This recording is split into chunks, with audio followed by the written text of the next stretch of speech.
Ya, maaf akan saya mulai sekarang. Sebelumnya saya ucapkan terima kasih untuk kehadiran Gusti Hayu yang tadi sudah pertama malah datang hadir di sini. Terima kasih. Lalu juga kepada Pak Rektor, kepada Prof. Yoyong Arfiadi, terima kasih sudah hadir untuk menyambut acara ini, memberi sambutan untuk acara KPBB Fest. Lalu juga kepada para pembicara juga, ada Ibu Desideria Cempaka, yang juga akan menjadi salah satu pembicara untuk hari ini, dan juga kepada Pak Bibianus Hengki Widi Antoro yang hari ini akan menjadi moderator. Selamat siang. Terima kasih Pak sudah hadir. Lalu juga kepada Pak Indra, Ignatius Indra Kristianto sebagai Kepala KPBB, terima kasih sudah hadir di tempat ini. Lalu juga kepada ibu-ibu dan bapak dosen yang lain serta mahasiswa yang sudah ikut hadir di acara hari ini, saya ucapkan selamat siang dan terima kasih sudah hadir untuk mengikuti acara kita talk show kebudayaan KPBB Fest ke-10 ini. Ya, untuk kita mulai awali acara hari ini, kita akan membuka dengan doa. Jadi kita akan berdoa menurut agama dan kepercayaan masing-masing. Jadi silakan kita mengheningkan waktu sejenak. Jadi silakan Bapak Ibu untuk berdoa menurut agama dan kepercayaan masing-masing. Berdoa mulai.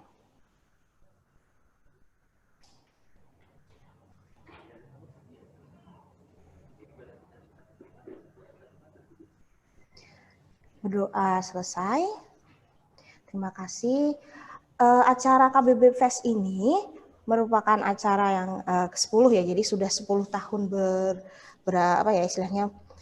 berada di UAJY, dan saya mohon untuk Bapak Prof. Yoyong sebagai selaku rektor dari Universitas Atmajaya Yogyakarta untuk memberikan sambutan di awal untuk membuka KBBB Fest ini. Kepada Profesor Yoyong, silakan. Terima kasih. Yang saya hormati Kepala Kantor Pelatihan Bahasa dan Budaya, para narasumber hadir di sini, Ibu GKR Hayu, Ibu Desideria Cempaka, serta seluruh peserta talk show yang kami hormati. Selamat siang, salam sejahtera bagi kita semua, Om Swastiastu, Sotihotu, salam kebajikan, shalom, dan izinkan pula saya menyampaikan Assalamualaikum warahmatullahi wabarakatuh. Bapak, Ibu, dan Saudara sekalian, jadi seperti tadi disampaikan oleh pembawa acara, jadi acara ini merupakan rangkaian kegiatan KPBB Fest yang ke-10. Acara ini terdiri dari beberapa kegiatan, yaitu lomba video, TikTok, komik 4 panel, pornografi, kaligrafi Jawa, kaligrafi Jepang, dan saat ini kita mengadakan acara talk show kebudayaan. Jadi kita tahu bahwa pandemi akibat COVID-19 telah mempengaruhi seluruh aspek kehidupan kita. Kita telah kurang lebih 1 tahun dalam suasana dengan gerak yang serba terbatas.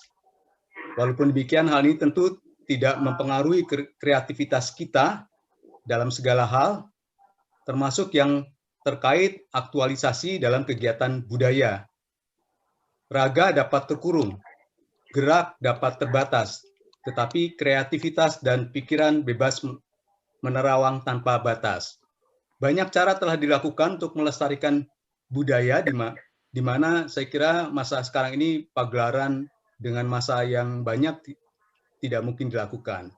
Cara-cara melalui media digital merupakan salah satu contoh yang sudah banyak dilakukan ya. Selain itu, saya kira untuk para pelaku budaya juga dituntut untuk mengenal dan memahami platform digital agar interaksi dengan masyarakat dapat terjaga. Dengan kondisi yang sekarang ini sebetulnya terbentang kesempatan yang sangat luas, karena saat ini kita dihadapkan pada kondisi yang sama atau hampir sama di seluruh dunia ya. Tentu kita juga perlu identifikasi dan pendalaman dari kita pada segmen mana kita merencanakan target kita. Nah, acara yang diselenggarakan KPBB merupakan bagian kecil dari upaya-upaya untuk menghadirkan budaya dalam konteks saat ini. Untuk itu, saya kira pada kesempatan ini sekali lagi kami mengucapkan selamat kepada KPBB dan terima kasih kepada seluruh narasumber yang telah meluangkan waktu dan pikirannya dalam acara talk show ini. Semoga kegiatan ini dapat mendukung dan meningkatkan kesadaran kita pada pelestarian budaya kita, karena kalau tidak kita, lalu siapa lagi yang bertanggung jawab? Jangan sampai nanti kita terheran-heran jika budaya kita lambat laun hilang dan kita tiba-tiba menyadarinya pada posisi yang sudah sulit untuk mengembalikannya.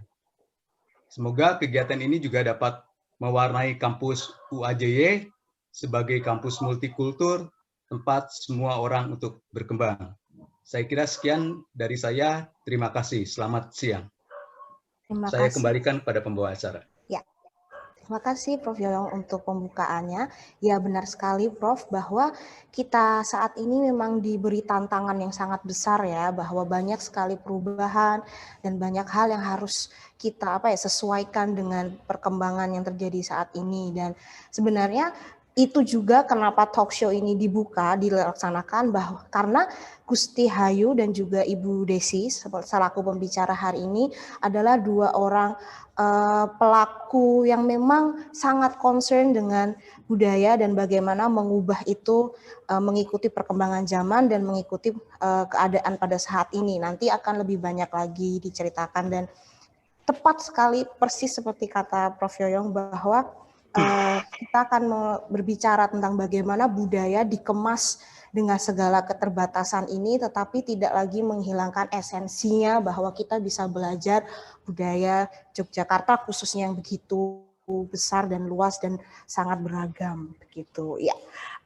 Selanjutnya memang kita akan langsung masuk ke dalam talk show kebudayaan ini langsung karena sepertinya Bapak Ibu yang sudah hadir dan juga teman-teman yang mengikuti acara ini sudah sangat ingin mendengar bagaimana budaya dan teknologi dan juga semua keterbatasan ini bisa dikemas dan tetap tidak kehilangan nilainya.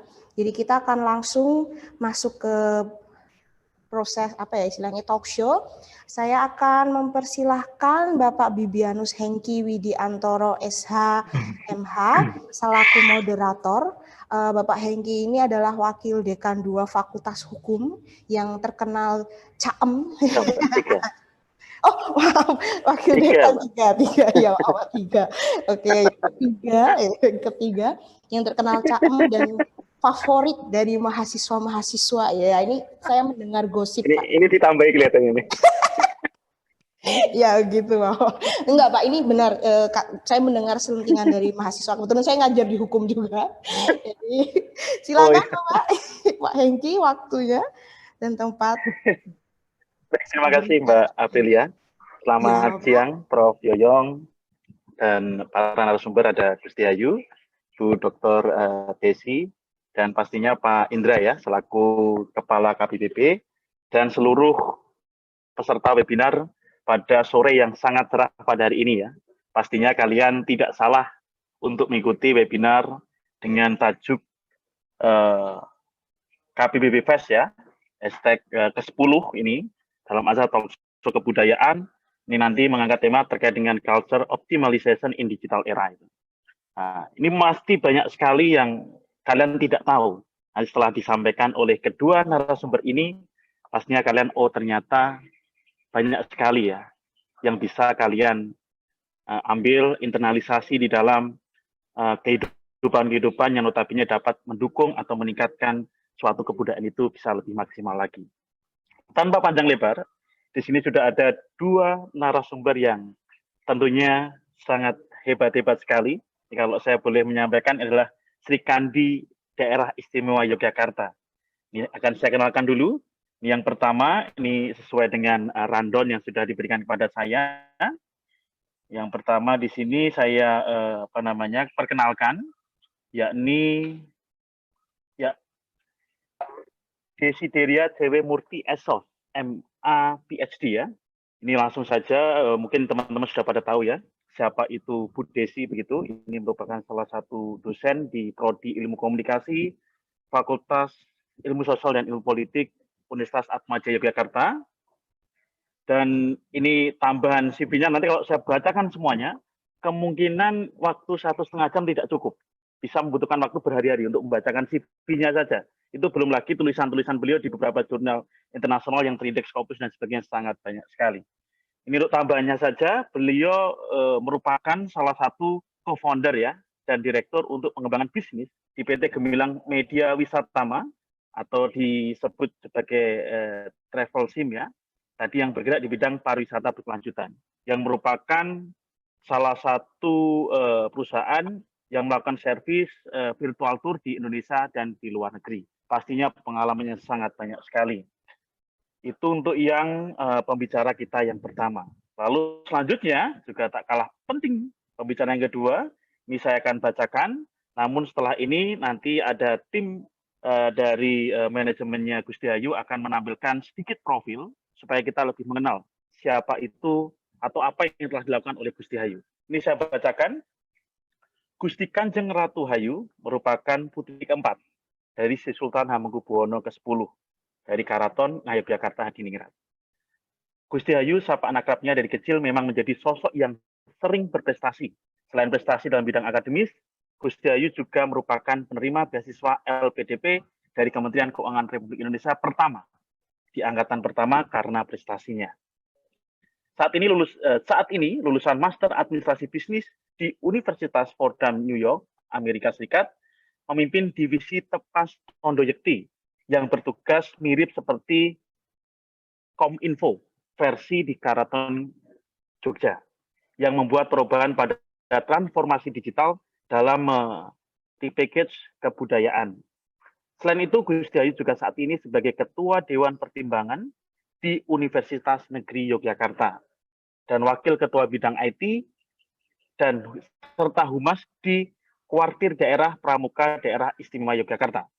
Untuk lebih lengkapnya, mari kita simak terlebih dahulu profil dari Gusti Kanjeng Ratu Hayu.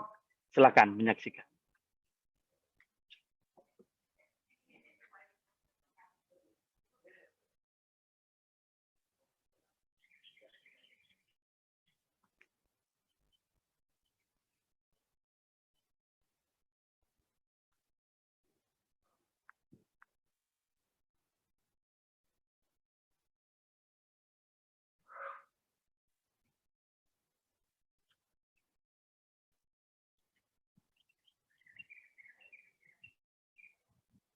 Ya, sembari menunggu, ini masih on progress ya, dari pemutaran videonya.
Ya, sembari menunggu, ini kedua narasumber kita, ini sama-sama pernah mendapat beasiswa dari LPDP ya, untuk Dr. Desi, itu S3-nya di Curtin University Australia. Sedangkan kalau Gusti Hayu, tadi masternya dapat LPDP, generasi yang pertama. Nah, ini mungkin reunian ya, pada hari ini di dalam talkshow kebudayaan ini. Pasti banyak sekali wawasan yang akan dibagikan kepada kita. Apakah sudah siap, Mas Satya? Apa di skip aja, Pak? Oke, nampaknya trouble ya, ini sudah ini Gusti. Baik, langsung saja tanpa panjang lebar. Ini nampaknya Ibu Desi sudah semangat sekali. Sebelumnya saya pengen teman-teman sekalian memberikan aplaus yang meriah dulu. Dengan seperti ini mungkin ya. Ini tepuk tangan virtual begitu ya. Iya. Mulai ya, 1, 2, 3 semuanya. Oke. Kita sambut untuk narasumber yang pertama, yaitu Dr. Desi Deria Cempaka Wijaya. Waktu dan tempat dipersilakan. Silakan Ibu Dr. Desi. Terima kasih Mas Hengki, dan saya mohon izin kepada Prof. Yoyong, Pak Ignatius Indra, dan Gusti Hayu untuk terlebih dahulu mungkin istilahnya apa ya, babat alas gitu ya, sebelum nanti dipungkasi oleh inspirasi dari Gusti Hayu kepada teman-teman sekalian. Baik, saya akan mulai share screen. Ya.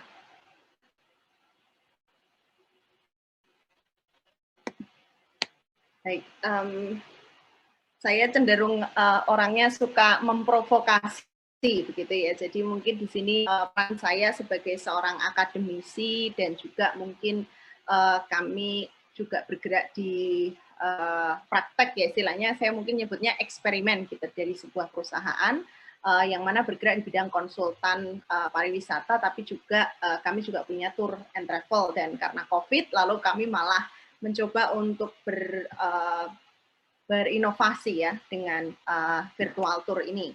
Jadi saya di sini ingin membawa sebuah materi yakni mengenai memantik ide untuk mahasiswa dan akademisi terkait dengan bagaimana kita membawa budaya melalui media digital.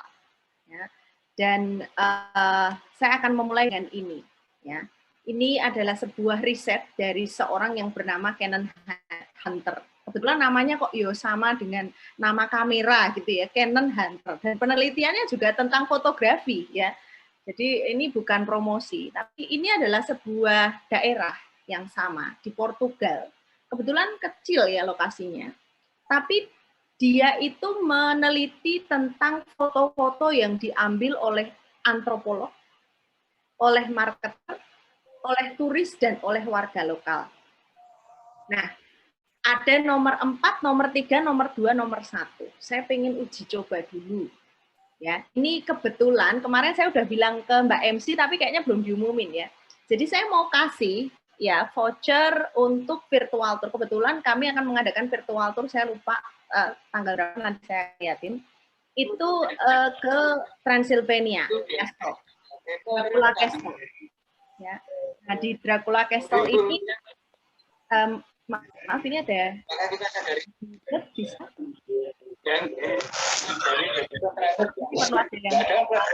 Untuk persiapan menjadi kontraktor nggak ada persiapan menjadi konsultan. Ya, oke, terima kasih. Ya, ini jadi saya mau kasih beberapa voucher untuk teman-teman yang nanti bisa menjawab pertanyaan saya dengan tepat. Ya, yang jelas kemana itu kita akan virtual tour ke Romania dan itu adalah Kastil Dracula. Jadi kalau mau daftar juga bisa. Tapi kalau teman-teman bisa menjawab pertanyaan saya dengan tepat, nanti saya kasih voucher. Nah, pertanyaannya adalah tadi dari nomor ini. Silahkan di chat, ya. Pak Hengki mungkin bisa bantu liatin di chat siapa yang menjawab dengan benar. Ini karena saya kok nggak bisa lihat chatnya ya. Ya, benar dan tepat ya Bu ya. Iya, benar dan cepat. Mulai dari sekarang ya. Misalnya antropolog 3, marketers 2 gitu ya. Coba 1 sampai 4. Nah, ada yang sudah bisa nulis?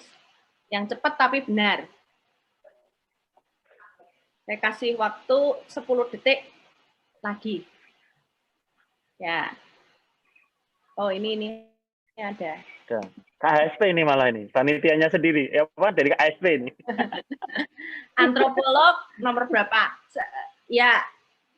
Terus marketers nomor berapa? Turis nomor berapa?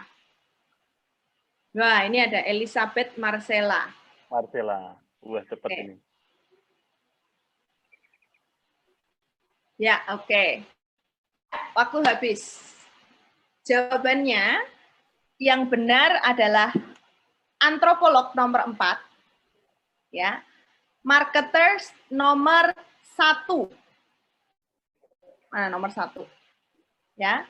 Kemudian turis nomor 2. Dan orang lokal nomor 3. Ada yang benar nggak ya? Ini Elizabeth Marcella ini hampir benar. Warga lokal sama turisnya aja yang kebalik. Ada yang benar nggak ini? Benar 2 deh, saya kasih. Yang benar 2, Elizabeth Marcella sama siapa nih? Turis nomor 2, orang lokalnya nomor 3. Oh, April ya. Turis nomor, iya, nggak ada. Ya, tapi ini benar kok. Aprilia Christiana ini turisnya benar, marketernya benar. Ya, berarti yang mendapat adalah Elizabeth Marcella dan Aprilia Christiani. Ya, karena sebagai MC itu. Oh. Iya, MC-nya. Oh iya, udah yang ada jangan MC, saya nggak mau MC. Yang lain. Ya, oke. Ya, biar ya. Oke, nanti silahkan nanti dihubungi ya. Jadi kalau gambar ini nomor 4 ini yang antropolog ya. Yang 3 ini adalah warga lokal ya. Yang 2 ini adalah turis dan yang pertama ini adalah marketers. Ya. Kenapa bisa beda? Ini menarik ya. So anyway, sebelumnya selamat dulu kepada tadi yang sudah mendapat. Nanti boleh menghubungi saya atau langsung menghubungi Travel System. Saya udah bilang sama teman-teman di sana. Nanti ada yang dari ini tadi ada 5 ya, namanya tadi. Ya, jadi itu. Nah, ini juga saya coba uji cobakan. Ternyata mirip ya. Kami mengadakan pelatihan waktu itu di Kulon Progo. Kemudian saya juga melakukan wawancara waktu itu penelitian saya tahun 2017 di Ngelanggeran. Dan ada komen-komen semacam itu bahwa kenapa sih orang itu heran lihat sesuatu yang buat saya itu biasa aja gitu ya. Mbak Kulon itu heran. Ngopo wong Jakarta kok ndelok wong nyawah.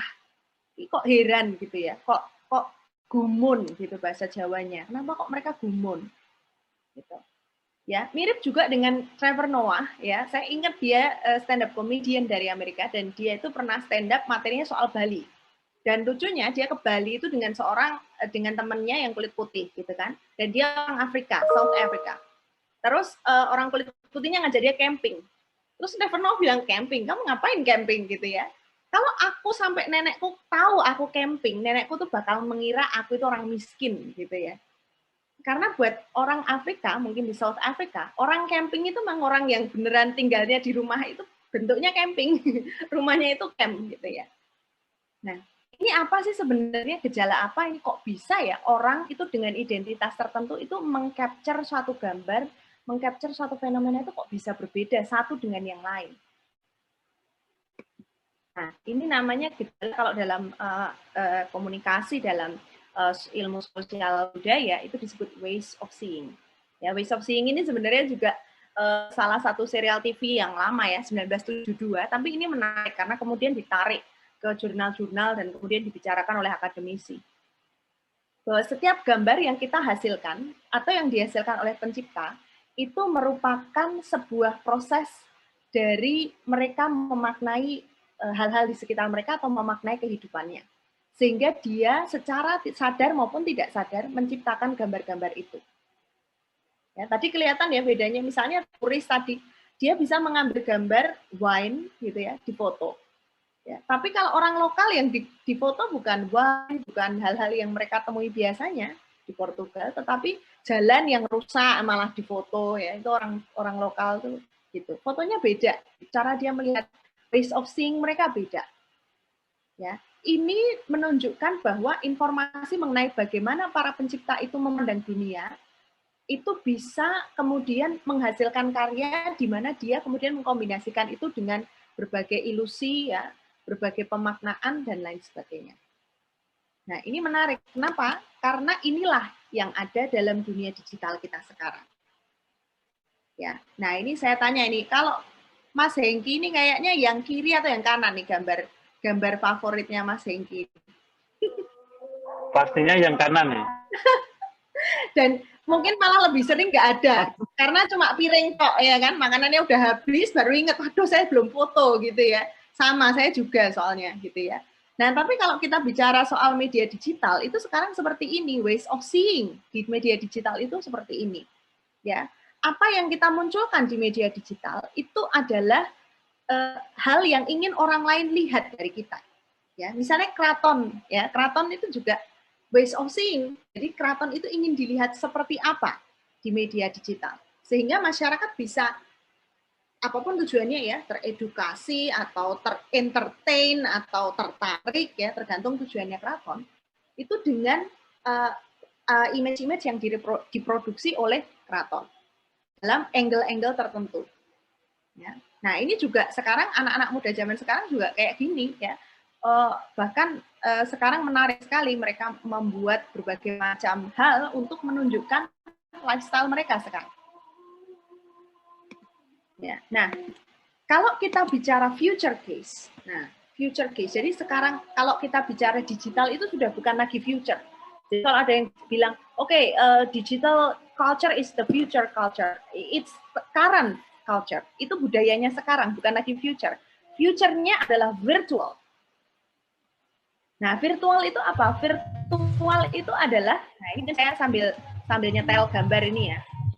Ini adalah gambar augmented reality dari Prambanan.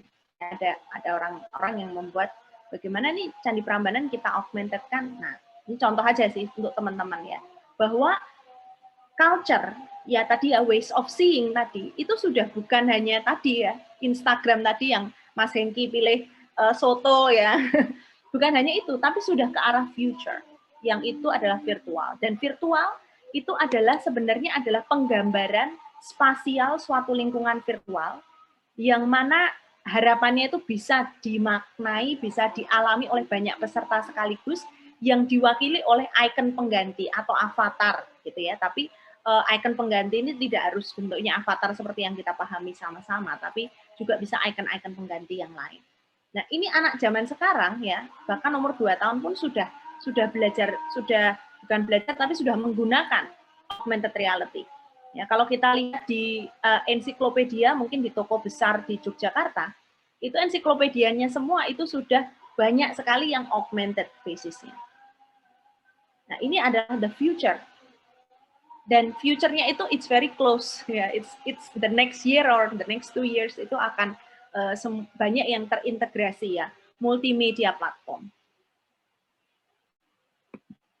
Nah, ini juga ada ya, 3 dimension misalnya.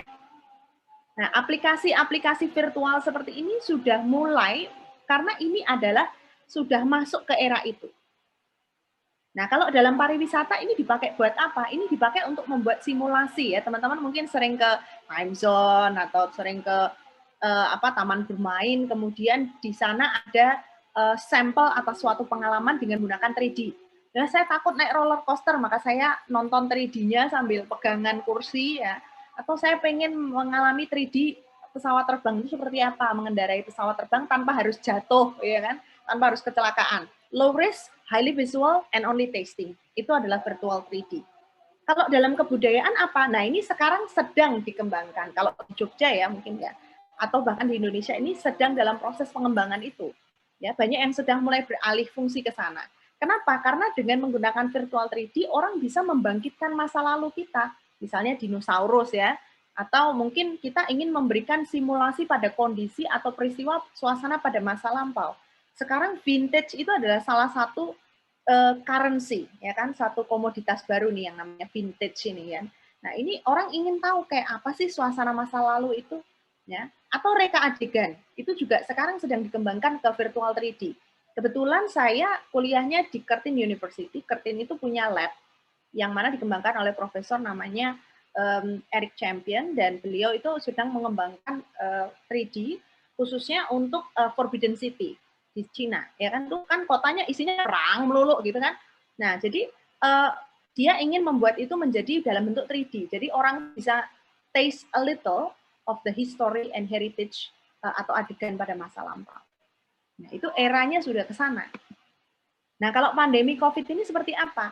Ya, saya coba untuk bereksperimen juga dengan teman-teman di Travel System ya. Kita bereksperimen bagaimana sih kita bisa membuat virtual tour yang kebetulan ini kemudian sebenarnya tidak hanya kami yang mengadakan virtual tour, tapi banyak tur lain juga. Mungkin ada sekitar 4 atau 5 kalau di Indonesia ya. Tapi virtual tour yang dilaksanakan adalah virtual tour on-site, di mana ada host di sana, lalu dia menunjukkan kepada kami walking tour ya, seperti apa sih lokasinya dan seterusnya. Waktu itu di Jogja juga kami juga ke keraton ya, dan ada asing dari Amerika, dari Kanada juga ikut gitu ya. Jadi mereka ingin memahami Jogja dari sisi virtual ini, karena memang nggak bisa jalan-jalan. Contohnya seperti ini. Itu akan ada yang batu gitu. Nah itu sebenarnya titik tempat jatuhnya apa ya, bom atom tersebut. Tetapi sebenarnya bomnya itu tidak sampai ke tanah, dia meledaknya di atas sambil duduk. Tapi biasanya ini di musim panas. Biasanya mereka datang pada musim panas.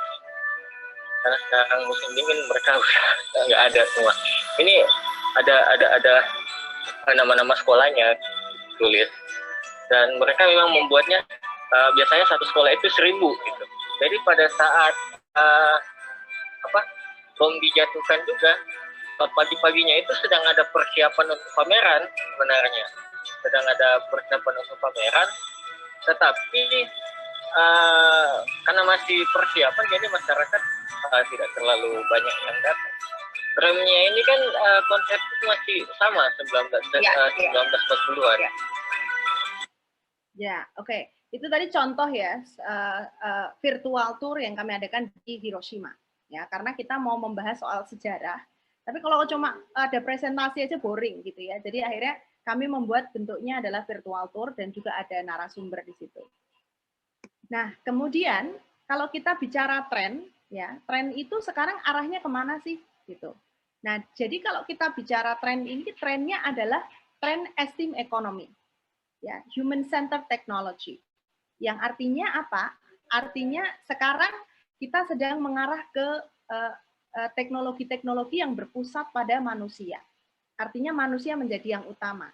Nah, ini di sini ada perputaran antara teknologi dan budaya ini sedang banyak dimainkan ya, banyak berputar di area ini. Gitu. Nah, kalau kita tanya, lalu gap-nya di mana sih? Gitu. Bagaimana cara kita bisa berkontribusi di sini? Kalau teman-teman ini akademisi atau tadi ada yang dari industri dan juga dari LSM gitu ya, atau teman-teman mahasiswa biasa. Saya berkontribusi itu di mana? Nah, ini ada yang terkenal juga, ini sebenarnya bukan sesuatu yang baru ya, pentahelix model. Memang karena kita tidak bisa bekerja sendiri, gitu. Ya, kita punya public authority, government, pemerintah itu tidak bisa bekerja sendiri sekarang. Sekarang harus banyak kolaborasi dengan masyarakat biasa, dengan industri, dengan LSM, dengan akademia, dengan akademisi ya. Akademisi karena dia punya ruang untuk melakukan inovasi, ya, bereksperimen, itu akademisi di situ. Jadi dengan pentahelix model ini sebenarnya sangat bagus sekali kita bisa berkolaborasi. Tapi tentu kita ketika melakukan transformasi ya pada suatu objek budaya gitu, itu harus diukur juga gitu. Ini objek budaya ini atau suatu tempat ini sudah pada fase apa? Apakah dia masih analog? Ya, apakah dia baru digital? Apakah dia sudah connected world? Ya, apakah dia sudah punya social, artinya dia sudah multi platform, atau bahkan dia sudah mobile. Nah, kalau kita sudah bisa mengukur mereka ada di posisi mana, maka kita bisa kemudian mengembangkan ini mau kita bawa kemana. Karena memang tidak semua objek digital objek budaya itu cocok, bisa dan mau untuk diarahkan ke transformasi digital. Artinya siapa pemilik budaya itu harus memberikan konsen dulu, harus memberikan izin. Oh ya, misalnya kalau kita bicara desa wisata ya mereka harus dulu terhadap proses transformasi digital. Kalau mereka nggak mau itu akan bisa terjadi. Gitu. Karena tadi harus ada kolaborasi tadi ya. Kemudian kalau kita bicara misalnya objek digital, misalnya museum, ya museum mau nggak ke arah transformasi digital? Kalau yang punya museum nggak mau ya nggak bisa gitu.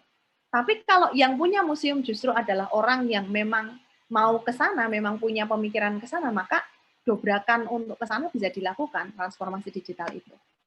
Nah, lalu kalau anak muda saya harus ngapain nih?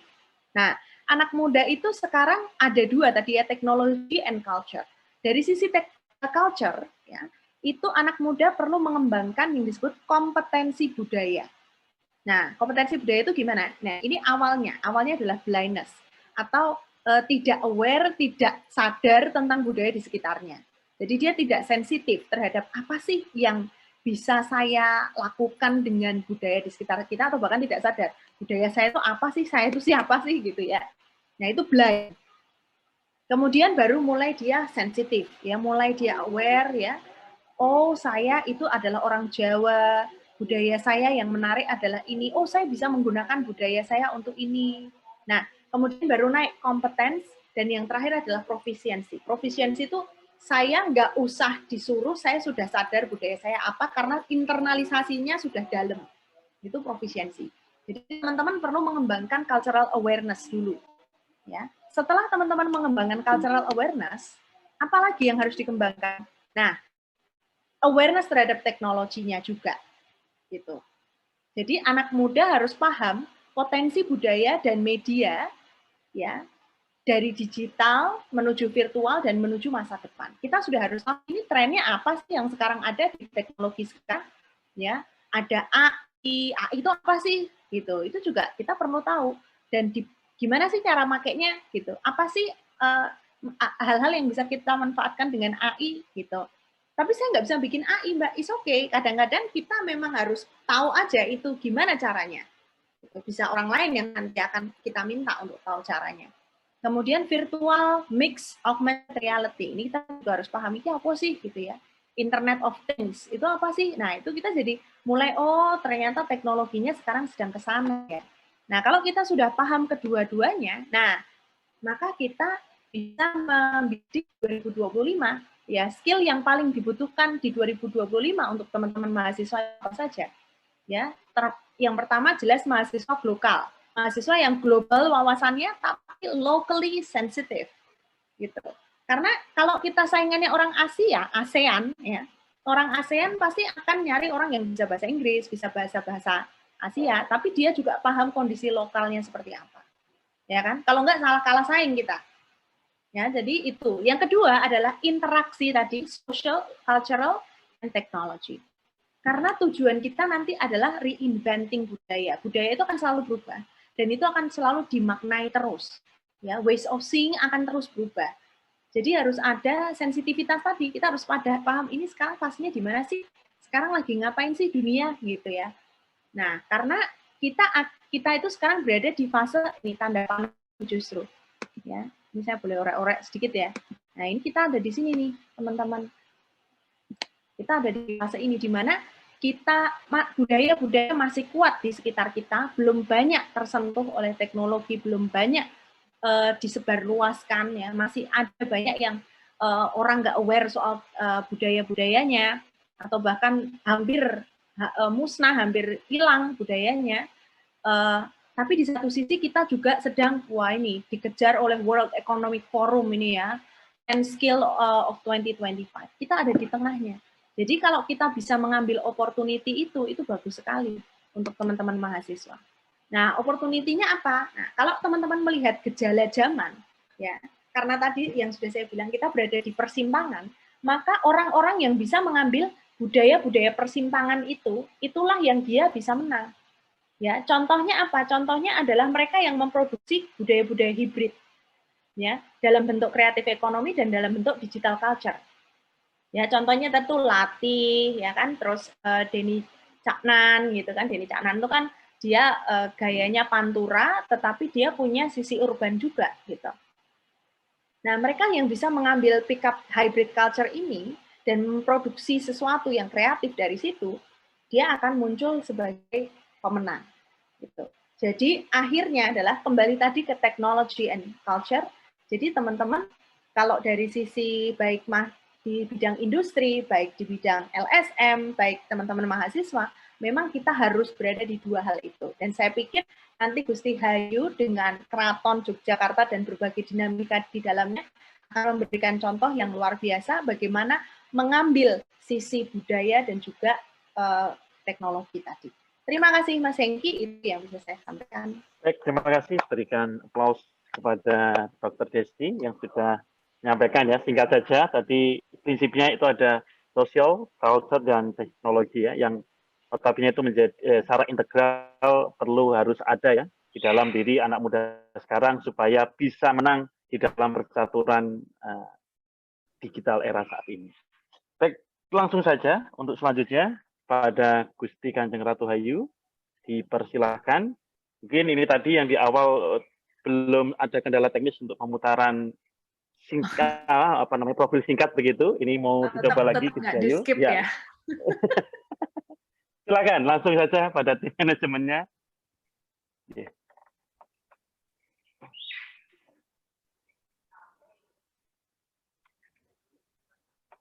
Halo tim manajemen, aku rasanya kayak artis sih. Ini yang di, wah ini sudah.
Kalau susah diputar tuh kayaknya pertandanya di skip aja, Pak.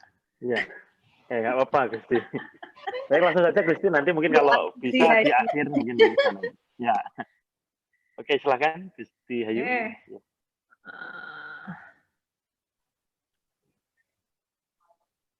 Nah, ini semoga juga tidak ada kendala teknis ini. Sampun? Aman. Sudah full screen, ya? Ya, aman. Ya. Baik, perkenalkan saya Hayu. Ini mau berbagi sedikit. Mungkin tidak terlalu banyak omongnya, cuma kalau bisa nanti syukur-syukur kalau ada yang mau tanya itu malah lebih enak kayaknya.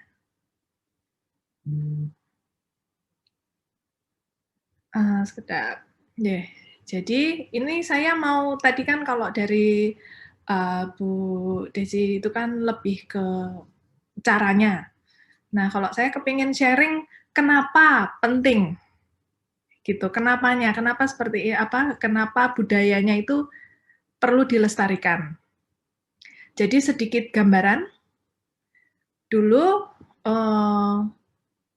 sebelum ada Kesultanan Yogyakarta dan Kasunanan Surakarta itu kan ada Kerajaan Mataram. Lalu dengan Perjanjian Giyanti menjadi dua negara yang berbeda, Kesultanan Yogyakarta, Kasunanan Surakarta. Karena negaranya sudah berbeda, maka harus dipisahkan kayak apa sih identitasnya tuh harus beda, identitas budayanya. Nah, jadi waktu itu follow up dari Perjanjian Giyanti adalah Perjanjian Jatisari, di mana istilahnya aset pusoko budaya, tata cara pengageman itu dibagi dua. Gagrak Mataram, tarian Gagrak Mataram itu dibawa ke Yogyakarta. Sehingga di Kasunanan Surakarta menciptakan baru. Nah, ini tari bedoyo dengan paes ageng putri yang tingkatannya, jadi paes itu dandanan putri itu juga ada tingkatannya. tingkatan Paes Manten Paes Ageng itu adalah tingkatan dandan rias yang paling tinggi. Tuh. Nah, dari sini ini langsung kelihatan. Jadi di Jogja itu penarinya, aku nggak tahu ini bahasa Indonesianya, Pak. Degek itu apa? Ya, jadi narinya itu posisinya agak setengah squat, tapi badannya tegak. Gitu. Nah, sementara yang di Surakarta itu agak bungkuk. Mayuk. Iya, tapi itu kan kalau nari, Mbak. Kalau menjelaskannya untuk yang nggak nari kan susah. Nah, dari sini itu sudah kelihatan berbeda. Begitu juga dari pengagemannya. Jadi kalau yang Surakarta, trademark-nya, aku mau coba sekali. Ini aku belum pernah meng-highlight. Nah, ini yang ada kayak ada ekornya, gitu loh. Ini ciri khasnya tuh kayak disepak terus nanti keluar bunganya. Gitu. Yang di Jogja nggak pakai itu.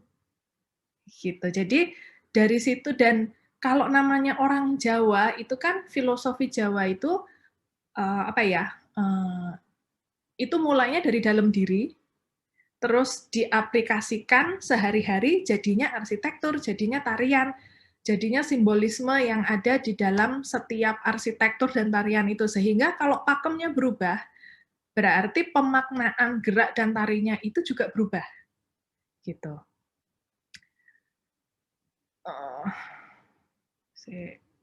Oke, caranya begitu. Nah, berikutnya, ini setelah Inggris ada, itu kan berdiri Kadipaten Pakualaman. Nah, Kadipaten Pakualaman itu berdiri di era Hamengkubuwono II. Di era Pakualam ke-7, istri Pakualam ke-7 itu dari Surakarta, Kasunanan. Sehingga kelihatan gagrak tarinya itu juga mengalami perubahan. Nah, ininya tuh sekarang ada ekornya juga. Jadi, Paes Agengnya atasnya ini masih mirip dengan yang gagrak Mataram, tapi sudah mulai ada modifikasi-modifikasi bercampur dengan stylenya Kasunanan. Nah, ini karena budaya dan tradisi itu yang ngikutin orang, gitu kan. Jadi orang kemana kita mengalami perubahan, zamannya mengalami perubahan, ya pasti tradisi dan budaya ini juga ada mengalami perubahan. Nah, dari sini ini yang harus kita tahu persis mana yang mana, asalnya dari mana. Kayak mungkin sekarang batik Solo sama batik Jogja bedanya apa? Itu kan kita sebagai yang dikasih title kota batik, kalau warganya nggak tahu itu kan agak agak ngelus dodo gitu. Ya, kalau turis yang datang cari batik masih oke lah, tapi kalau yang tinggal di sini paling nggak sebaiknya tahu. Kan gitu. Makanya ini kenapa penting, karena ini yang menentukan nanti berapa lama budaya itu akan survive. Kalau nggak ada yang tahu ya udah. Gitu kan, nanti mungkin yang lebih tahu yang orang-orang asing yang mereka ngopeni dari titik mulanya itu mereka sangat passionate, jadi mereka yang tahu, oh ini asalnya gini, asalnya gitu. Kita sendiri yang di sini nggak tahu, nah itu baru namanya nek budayanya diambil sama orang asing, nah yaitu budaya itu nggak akan bisa diambil orang asing selama kita yang punya itu masih ngopeni, masih ngerawat, gitu. Nah, itu baru kenapa penting. Ini baru contoh satu aja, gitu kan. Nah, tujuannya, ini salah satu tujuannya yang di keraton. Jadi, sebenarnya Yogyakarta ini punya satu yang mungkin jarang sekali ditemui di negara-negara lain, tapi belum. Karena saya sampai akhirnya saya tidak jadi. Belum tentu yang lain itu tahu, yang di sini, yang tinggal di sini itu tahu makna sumbu filosofi. Jadi tadi saya ngomong ya, jadi filosofi Jawa itu mulainya dari dalam diri, diaplikasikan jadi tata kota, jadi arsitektur, jadi nah di mana lagi ada kota yang tata kotanya itu mulai dari selatan, itu menggambarkan ketika kita lahir dan berakhir di utara, berakhir di utara, itu ketika kita kembali ke Yang Maha Kuasa. Jadi di sini ini kita berproses, ini lahir, ini mulai masa apa, kalau di apa istilahnya, kalau di ini yang Beringharjo yang mana? Kayaknya yang ini. Jadi kalau miwang ke kanan gitu, nggak tetap bersih hatinya, itu hanya Beringharjo itu kayak terlalu memikirkan materi. Jadi dia tidak akan bisa ke sana karena nyangkut urusan materi di sini. Nah, ini kan harus dilestarikan supaya kita ini yang tinggal di sini tuh tahu maknanya. Kalau enggak, alun-alun dulu itu besar sekali. Sekarang jadi tinggal segitu. Dulu di arah sini nih, ini pohon mangganya itu khusus. Tapi sekarang jadinya diganti pohon-pohon lain yang penting ono pohone. Tapi padahal semua kayak yang di sini pohon beringin itu jumlahnya khusus 64 gitu karena ada maknanya. Nah, yang seperti ini harus bisa di-share karena kalau enggak yang penting kelihatannya beringin tapi jumlahnya enggak genap, itu nanti akan berubah dari pemaknaan dari Eyang Hamengkubuwono pertama. Nah, ini kenapa kita kepengen ini generasi selanjutnya itu harus mengerti gitu. Cuma kan namanya budaya Jawa itu kan banyak. Kalau dijejeli langsung itu ya nggak susah nyangkutnya. Jadi kalau tadi misalnya apa yang bisa dilakukan gitu kan, Bu Desi tadi sempat ngomong gitu ya, apa yang bisa dilakukan? Nggak usah yang pakai teknologi dulu deh. Kalian sehari-hari di rumah dan di lingkungan itu sudah pakai bahasa daerah belum? Bahasa ibu. Kalau bahasa Jawa deh, bahasa Jawa itu ada 3 tingkatan. Ngoko, kromo, kromo inggil. Itu mengajarkan kita unggah-ungguh. Kapan kita harus pakai kromo, kapan kita pakai kromo inggil, itu mengajarkan kita menghormati yang lebih tua. Itu yang paling gampangnya. Jadi sebelum pakai teknologi itu dulu. Gitu. Karena itu very basic. Habis itu apresiasi dan support budaya. Mungkin sebelum yang terlalu canggih, misalnya ya kalau ada festival makanan tradisional, gitu, datang ikut beli. Kalau ada yang pentas, ikut nonton. Kan kalau di Jogja itu pentas banyak sekali yang gratisan. Rame yang datang, itu yang nari udah seneng. Yang pentas udah seneng. Dan mereka dengan banyak yang nonton, meskipun acaranya gratisan dibayari dinas gitu mungkin, mereka akan terpacu untuk latihan lagi. Karena sebenarnya mungkin mereka sendiri bayarannya tidak seberapa, tapi senang. Dengan banyak yang nonton, nah mereka pengen ini lagi, nari lagi. Gitu. Syukur-syukur nanti kalau terus kalian juga ikut tertarik, ikut nari, gitu, itu malah akan lebih baik lagi. Kalau di keraton sekarang, kemarin itu kan banyak, kayak saya kalau lihat di sosmednya keraton itu kok abdi dalam itu semua tua-tua. Sebenarnya enggak. Ini generasi berikutnya di keraton. Dan posisinya pun macam-macam. Bukan abdi dalam itu bukan lowly educated loh. Mereka itu ada yang baca tulis itu tidak bisa, ada. Yang dokter banyak. Salah. Nah, jadi mbaknya ini ngurusi aset keraton. Ya kan? Ini tim saya, tim Tondo Yekti, bagian dokumentasi dan konten production untuk medsos. Banyak yang S2, timnya itu saya itu ada yang di Jepang, ada yang di mana, jadi satu postingan medsosnya keraton itu ada 3 lokasi, ada yang di Jogja, ada yang di Jakarta, ada yang di Jepang. Ini regenerasi prajurit. Kalau kalian pernah lihat, mungkin yang ini dulu yang flash mob. Itu kan masih muda-muda semuanya yang nari.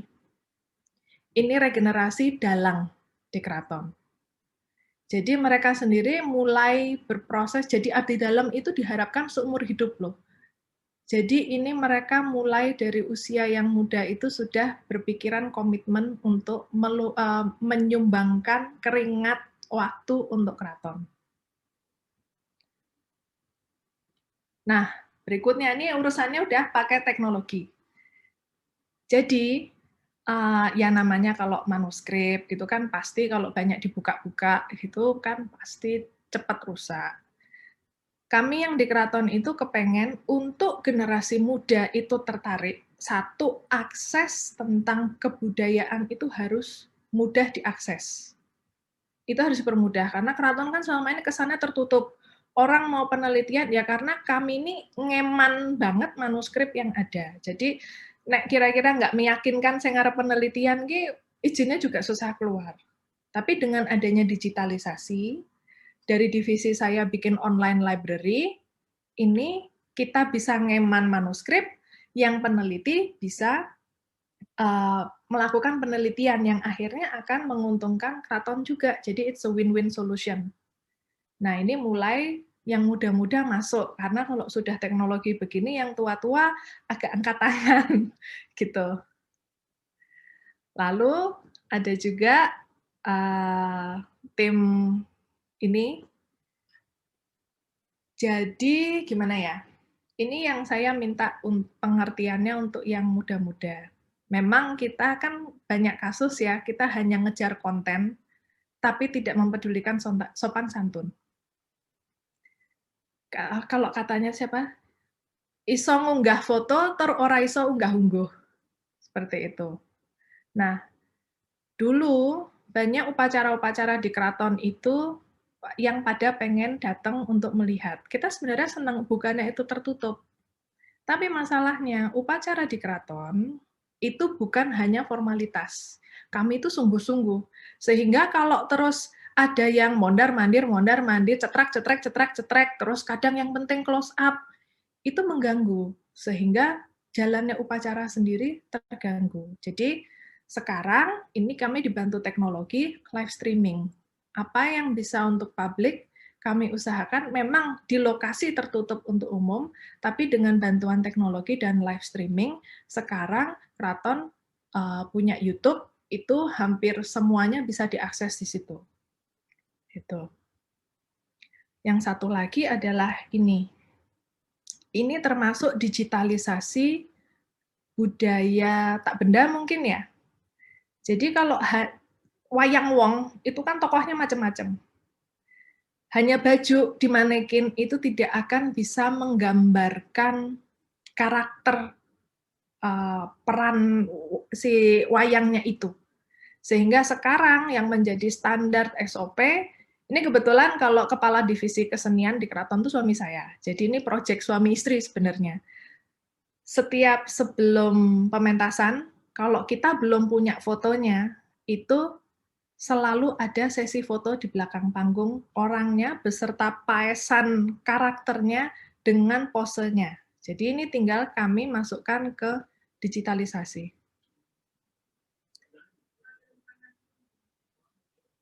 Jadi benar-benar diarahkan. Kurang lebih seperti itu. Karena satu wayang wong itu bisa pemerannya 60. Jadi ini part of penggunaan teknologi di dalam keraton untuk melestarikan esensi budayanya sendiri, supaya mempermudah akses dan kita sendiri nggak kehilangan. Karena sebagai gambaran aja, untuk proses digitalisasi, manuskrip dan arsip yang sudah terkatalog itu baru sampai era HP8. Dari era HP9, HP8. Itu kami butuh sampai 2081. Sementara ini, jadi yang tanggung jawab untuk perpustakaan keraton itu adik saya, kebetulan. Sementara ini kami lagi banyak renovasi di keraton, itu kadang suka tahu-tahu ada box isinya lukisan wayang banyak banget. Nah, itu harus dikatalog lagi. Belum gending-gending prajurit, dulu misalnya sangat spesifik. Gending prajurit ini hanya dimainkan ketika gubernur jenderalnya datang. Gubernur jenderalnya nggak pernah datang, ya nggak pernah dimainkan. Kan gitu. Jadi ini juga harus dijaga, kalau masih ada orangnya yang tahu gimana caranya, ini segera didigitalisasikan. Ini last slide, Ini pesannya Ngarso Dalem ke-10, bahwa modernisasi itu bukan berarti westernisasi. Kita itu bisa banget orang Jawa atau orang Indonesia dari dimanapun dari kalian berasal, itu bisa modern tanpa harus ke barat-baratan, ke timur-timuran, ke utara-utaraan, selatan-selatanan. Pokoknya kita menjadi diri kita sendiri itu juga tetap bisa modern. Cuma ya itu, jangan lupa sama kalian dari mana. Itu sih mungkin. Jadi nanti kalau istilahnya perubahan atau aku bisa apa ya untuk melestarikan budaya kayak gitu, sebenarnya nggak perlu susah-susah. Kalau nggak bisa nari ya yang penting warrior medsos itu sudah akan sangat membantu kalau kita berbanyak. Mungkin sekian aja dari saya. Matur nuwun. Baik, terima kasih Gusti Hayu, berikan applause yang meriah juga buat Gusti Hayu yang sudah menyampaikan, dan saya highlight tadi berkaitan dengan modernisasi bukan berarti westernisasi. Sekaligus tadi juga disampaikan tradisi dan budaya itu bisa mengikuti perubahan, tapi ingat esensi dari suatu kebudayaan itu janganlah pernah diubah, dan itu menjadi suatu proses yang tetap menjadi pakemnya. Baik, ini selanjutnya ada sesi tanya jawab. Ini mungkin saya buka satu sesi saja. Nanti saya juga akan sampaikan ke Pak Endra. Mungkin untuk talkshow kebudayaan tidak cukup Pak Endra kalau hanya 1,5 jam begitu ya. Karena ini kalau ibarat suatu proses ini baru belum di awal belum, ini baru prolog Pak. Ini ya, baru prolog gitu ya. Jadi nampaknya ya. Ini kalau kuliah itu mungkin 20 saya juga belum cukup Pak, ini berseri mungkin.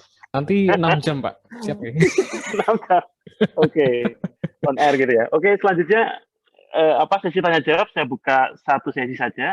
Silakan kalau malu-malu bisa dituliskan di kolom chat, tapi kalau tidak bisa langsung menyampaikan ya. Silakan. Apakah ada?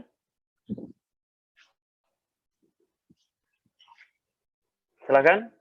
Oh, ini harusnya dikasih door prize-nya tadi dari Bu Desi tadi, harusnya di sini Bu Desi tadi ya. Siapa yang mengajukan pertanyaan? Kan ada 5, Pak. Silakan. Oh, ada 5 ya. Oke, masih ada berapa tadi Bu? Ini masih 3. 3 ya? Masih 3 lagi. Silakan. Saya juga mau ngasih giveaway, boleh nggak? Oh, Gusti, ya mau ngasih giveaway. Silakan Gusti. Jadi tadi setelah saya presentasi tadi, tapi nggak lewat sini ya, nanti nggak ngerepoti panitia. Sebentar, tak postingnya dulu. Ya. Jadi, ini banyak giveaway hari ini ya. Kenapa? Ini banyak hadiah. Ayo, harus aktif. Jadi, dengan tadi yang saya sudah share, kira-kira next step-nya kalian apa? Gitu. Next step-nya kalian apa? Ya kan, apa yang rencananya kalian lakukan? Mbok mampir ke Instagram-nya saya di @gkrhayu, di komen di situ. Saya barusan posting KPBB Fest di postingan yang situ. Nanti jadi kami ini mau ada pameran di Keraton. Nanti tak kasih 5 orang untuk tiket gratis.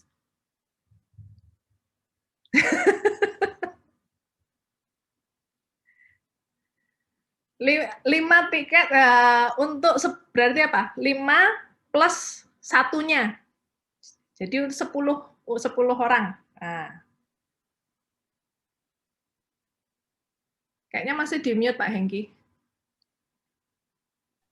Ya, ini kesempatan Mas ya bagi para peserta, silakan. Ini kesempatan Mas nih, bukan kesempatan Mas Hengki ya, tapi kesempatan kalian ya untuk bisa.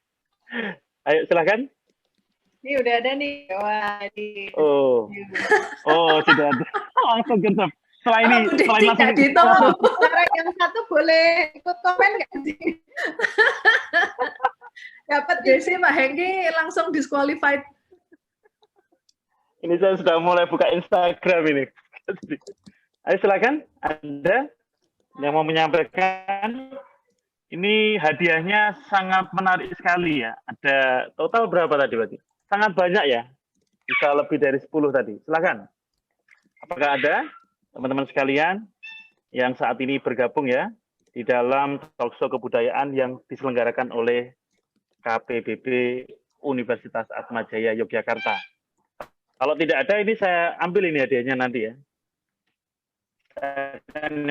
Saya yang akan bertanya kalau memang tidak ada. Atau mungkin dari KPBB sendiri. Gitu. Silakan. Ya, ini nampaknya masih belum ada yang mau bertanya. Oke. Apakah Pak Indra akan menyampaikan pertanyaan, Pak Indra? Mewakili KPBB? Belum Pak, kalau dari saya. Oh. Oke. Oke, kalau belum, wah ini berarti adanya saya ambil lagi nih ya. Nanti saya ambil saja Gusti untuk moderator. Nanti saya bagi dengan Bu Desi begitu ya kira-kira.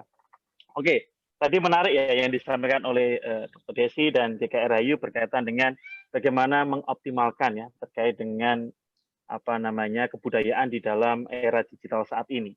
Lalu kira-kira ini dari Dr. Desi maupun nanti dari GKR Hayu, dari apa yang telah disampaikan ya, mulai dari Dr. Desi tadi kan ada eksperimen virtual tour ya. Kira-kira apa istilahnya ya, yang perlu disampaikan kepada para generasi milenial ini ketika menyiapkan beberapa konsep-konsep budayaan yang diubah atau dialih mediakan di dalam suatu media digital itu supaya tidak keluar dari suatu hal yang pakem. Apalagi tadi kan sempat disampaikan juga cultural awareness ya, artinya suatu kesadaran sendiri gitu. Kalau kita belum punya nilai-nilai terkait kebudayaan, lalu bagaimana sebenarnya itu? Itu dari Dr. Desi.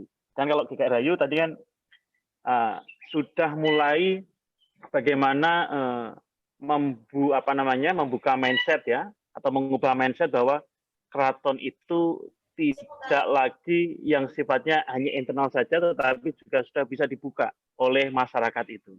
Nah, lalu selain tadi yang sudah disampaikan itu, kira-kira ada atau tidak Gusti yang disiapkan secara sustainable begitu agar supaya keraton itu juga bisa tetap ya menyesuaikan tradisi-tradisi ataupun kebudayaan yang ada saat ini begitu. Itu saja poinnya, nanti sambil menunggu kalau ada yang ditanyakan dari teman-teman peserta. Silakan Dr. Desi dan Gusti Hayu. Ya, oke. Saya izin duluan ya Gusti, ini pertanyaan pertama tadi. Jadi kalau misalnya teman-teman di sini ingin terlibat, itu sebenarnya kalau kita bicara Atmajaya sendiri kan sudah di kampus ya, kampus manapun sebenarnya itu kan ada banyak wadah ya, mulai dari wadah penelitian, mulai dari KKN, KKL dan seterusnya. Dan teman-teman pasti akan berada di persimpangan itu. Kalau bisa KKL, teman-teman KKN ya, teman-teman harus ke desa, kemudian melakukan sesuatu perubahan di desa itu, let's say misalnya membawa teknologi baru, atau bahkan tidak usah membawa teknologi baru ya, melakukan perubahan saja yang kecil di desa itu pasti teman-teman akan selalu berkisar atau berputaran di sekitar budaya juga gitu. Budaya masyarakat sekitar. Jadi poin dari cultural sensitivity tadi sebenarnya sangat erat juga dengan kaitannya dengan beberapa isu yang tadi sudah disampaikan oleh Gusti Hayu ya. Yakni misalnya masalah unggah-ungguh. Masalah teman-teman apakah meminta izin kepada yang punya tanda kutip budaya tersebut gitu ya. Termasuk tadi alih budaya menuju teknologi pun apakah sudah meminta izin, sudah melibatkan orang-orang yang terlibat di situ. Sudah melibatkan orang-orang yang memproduksi budaya tersebut atau yang biasa hidup dengan kebudayaan tersebut. Karena itu sesuatu yang sebenarnya sangat penting dan kadang-kadang kita suka lupa gitu ya untuk ketika kita melakukan banyak aktivitas-aktivitas kampus gitu. Misalnya tadi KKN atau kita melakukan aktivitas kampus penelitian, proyek di kelas dan seterusnya. Kita suka nggak sensitif dengan itu. Akhirnya apa? Alhasil orang-orang di sekitar akan bilang, wah itu mahasiswa Atmajaya gitu ya, atau wah itu mahasiswa dari mana itu ya, kok nggak sensitif ya, atau mahasiswa mana itu nggak peduli sama unggah-ungguh di sekitar kita, kan jadi seperti itu nanti efeknya. Nah, jadi cultural sensitivity itu perlu ya supaya teman-teman memahami betul bagaimana di mana bumi berpijak, ya di situ langit dijunjung. Jadi kita benar-benar tahu kita harus bertindak seperti apa supaya pas gitu ya. Nah, tadi juga ketika tadi kita bicara alih teknologi itu juga tidak semuanya bisa dialih teknologikan gitu. Ada faktor-faktor tadi yang transformasi digital yang juga menyangkut urusan social, cultural itu yang harus juga diperhatikan gitu. Nah, tadi juga misalnya Gusti juga sudah cerita ada begitu banyak dinamika sendiri di keraton untuk melakukan alih teknologi gitu. Sama kalau teman-teman nanti punya tugas dari kampus ya, terus kemudian terus ke desanya masing-masing, sama ketika alih teknologi itu dilakukan kembali tadi cultural sensitivity. Ya, itu Pak Hengki. Ya, siap, terima kasih Dr. Desi.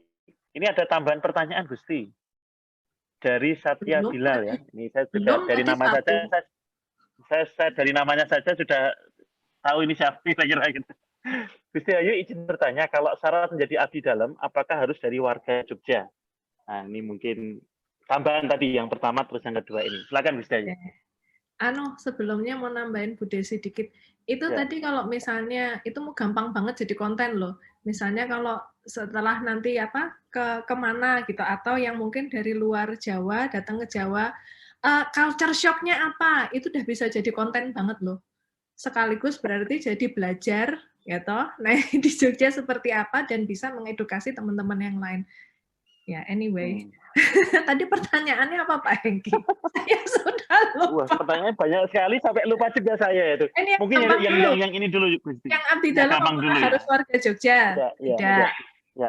Tidak. Tapi memang kalau jadi abdi dalam itu ada ini sih istilahnya harus hadir secara fisik. Jadi nggak bisa full daring.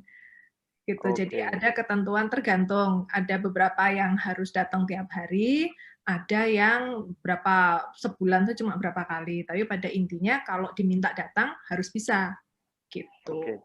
Terus ini tambahan sedikit Gusti, ini mungkin untuk kepentingan Najwa juga ya. Kalau mau internship itu atau magang misalnya terkait dengan kebudayaan di keraton, gimana Gusti? Jadi sebenarnya kalau program magang ini tak luruskan sedikit ya. Jadi sebelum jadi abdi dalam itu ada proses magang atau dinamakan sowan bekti. Ini tapi magang menjadi abdi dalam ya. Itu bebas. Cuma kalau magangnya mahasiswa gitu. Itu sebenarnya tidak ada program resminya. Gitu. Jadi mungkin kita benar-benar case by case atau kalau kita yang dari keraton sangat butuh nanti biasanya kita jujuk ke institusinya. Gitu. Tapi ya mungkin kalau memang kira-kira menarik istilahnya apa yang mau kita kan juga nggak kepengen magangnya itu nanti mahasiswanya merasa waste of time juga karena kami di sini itu mungkin belum terstruktur takutnya. Jadi mungkin benar-benar case by case sih. Mungkin dicoba aja tapi ya keep in mind bahwa kita tidak ada program resminya, jadi mungkin pembicaraannya harus agak tektok gitu. Ya, oke Gusti, ini lanjutkan tadi ya. Pak Hengki tadi apa? Ini saya lihat intinya juga nggak ada kelihatannya ini Gusti ini. Oke, ini secara garis besar ya Gusti ya. Tadi kan Gusti sudah menyampaikan beberapa kegiatan yang nantinya sudah disiapkan ya. Tadi ada wayang orang yang dengan platform media sosial, digital dan sebagainya. Dan ada beberapa film-film yang sudah diunggah begitu ya, sudah dibuat begitu. Dan ini juga promosi pada semua peserta. Ini kok masa yang mempromosikan ini Gusti. Ini ada salah satu film marak begitu ya. Artinya begini Gusti. Film beberapa kegiatan kebudayaan di keraton yang dikemas di dalam suatu proses digital itu kan tentunya ada beberapa hal yang sifatnya tadi ya, pakemnya kebudayaan itu seperti apa dan bagaimana. Proses di dalam pembuatan itu Gusti, supaya tetap pakemnya ada, namun dialih mediakan, itu kira-kira seperti apa itu dalam pembuatan penyusunannya itu, supaya nanti orang melihat, oh ini sudah sesuai dengan generasi muda, tapi substansinya juga tetap sama begitu. Ini mungkin bisa disampaikan Gusti itu. Kalau yang film Mara, itu sebenarnya kita kepengen sharing pakemnya pengageman. Ya. Jadi kalau ke keraton itu bajunya abdi dalam itu bajunya seperti apa. Terus mungkin kalau kemarin itu Mbak Condro Kirono itu ikut jadi bintang tamu itu di situ sebagai itu ada yang pakai sendal. Itu karena kalau di dalam keraton abdi dalam itu semua rata-rata copot alas kaki. Yang boleh pakai sandal itu Setnono boleh nggak ya? Putra Dalem, Ngarso Dalem itu yang boleh. Gitu. Jadi istilahnya kurang lebih seperti itu. Kita pengen sharing tata cara pengageman kalau sowan di keraton seperti apa, tapi kemasannya yang lebih menarik.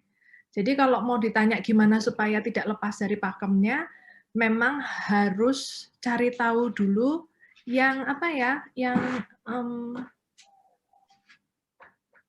sumbernya tuh yang official. Makanya yang dari keraton ini kita juga coba bikin website, bikin apa supaya kalau ada yang mau bikin-bikin seperti itu tinggal jujuk ke website-nya keraton, masalah selesai, nggak keliru gitu loh.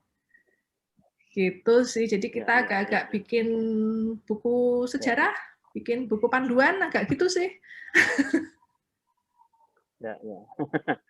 Oke. Terima kasih, Ustaz. Ini ada pertanyaan lagi. Ini saya mau sebentar sebelum saya ini. Jadi kalau tadi yang saya mention tentang unggah-ungguh. Jadi kalau di keraton tim saya itu pertama proses onboarding ceritanya itu sudah dikasih tahu kalau misalnya kualitas foto itu nomor 2, yang penting unggah-ungguh. Jadi jangan ngoyak foto bagus, tapi yang semua lesehan dia jalan-jalan sendiri itu nggak baik. Terus kalau misalnya Ngarso Dalem itu kan kadang dengan pusoko itu keluar semua di belakangnya. Nah, itu saya sudah mengarahkan gimana caranya Ngarso Dalem bisa difoto tanpa pusokonya kelihatan. Nah, itu kadang pakai minggir-minggir, pakai tiarap-tiarap fotonya. Dan cuma itu yang harus dijaga. Jadi kalau misalnya nanti ketika kalian bikin konten ada yang diminta, ini jangan difoto, jangan itu ya nekat. Paling gitu aja sih. Siap. Mungkin kalau saya ini karena terlalu over ya, mungkin nggak bisa kalau disuruh tiarap-tiarap di sini nanti.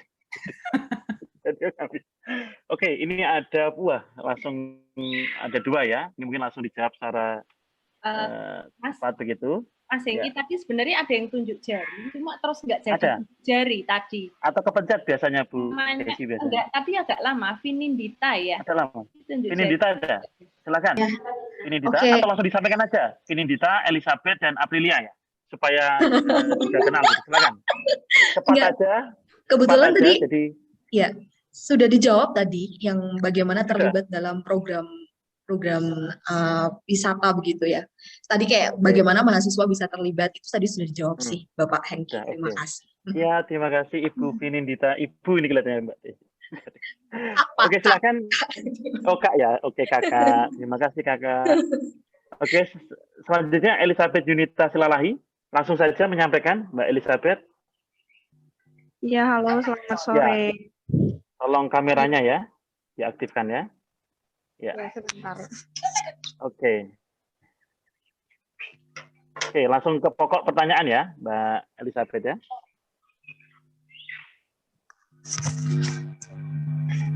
Kalau tidak bisa nggak apa-apa, langsung saja disampaikan. Daripada mandi-mandi dulu atau ganti baju dulu begitu.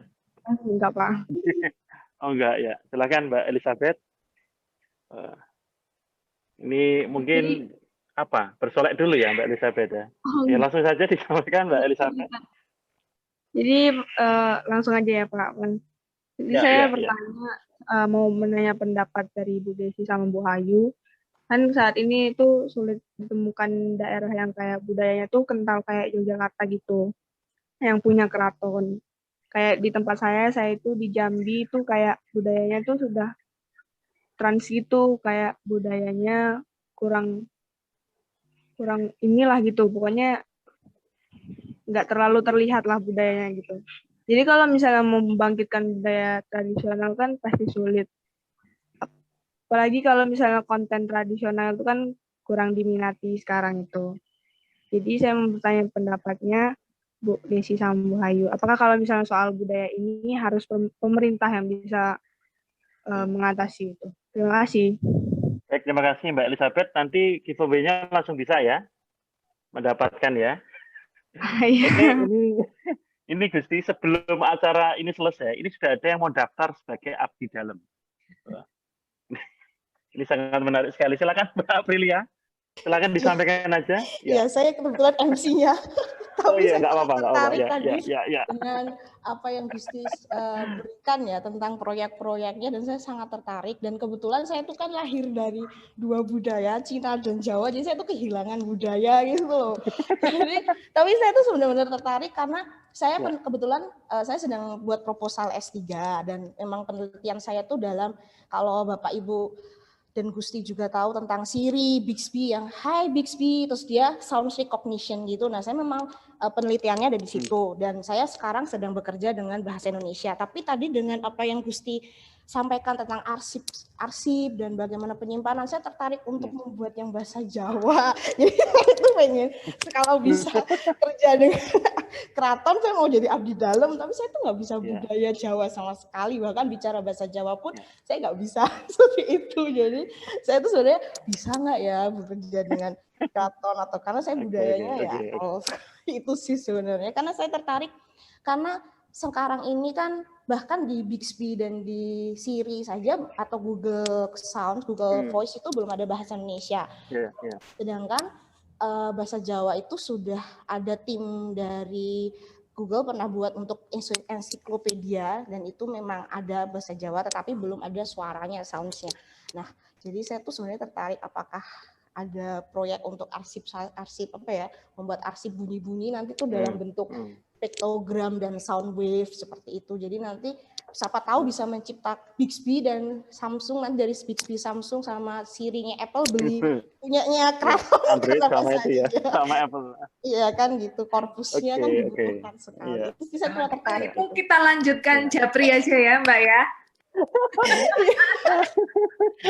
Belum kepikiran, tapi mantap. Iya, saya sudah kepikiran karena Gusti tadi share bahwa semua itu harus dikomputerisasikan, dan oh ya benar ya, kalau enggak nanti hilang kan, karena banyak endangered language kan, dan kebetulan Balai Bahasa dan Kemendikbud itu sedang sangat bekerja keras untuk endangered language, dan salah satunya itu bahasa Jawa. Sebenarnya saya adalah salah satu pelaku yang menghilangkan bahasa Jawa. Nanti dilaporkan. Oke, ditambah lagi yang di Google Map itu ya, menggok ngiwo, menggok nengen gitu ya kan. Oke, silakan Dr. Desi dan Gus Yayu untuk menanggapi ya. Terima kasih. Monggo silakan, siapa dulu? Monggo. Ya, Yudu yang menanggapi, terutama karena dua pertanyaan yang terakhir itu. Jadi untuk Mbak Aprilia ini nanti kita sambung Japri aja Mbak. Kayaknya menarik. Dan untuk yang Mbak Elizabeth, kalau saya personally, pemerintah itu kan punya anggaran itu terbatas, ya kan?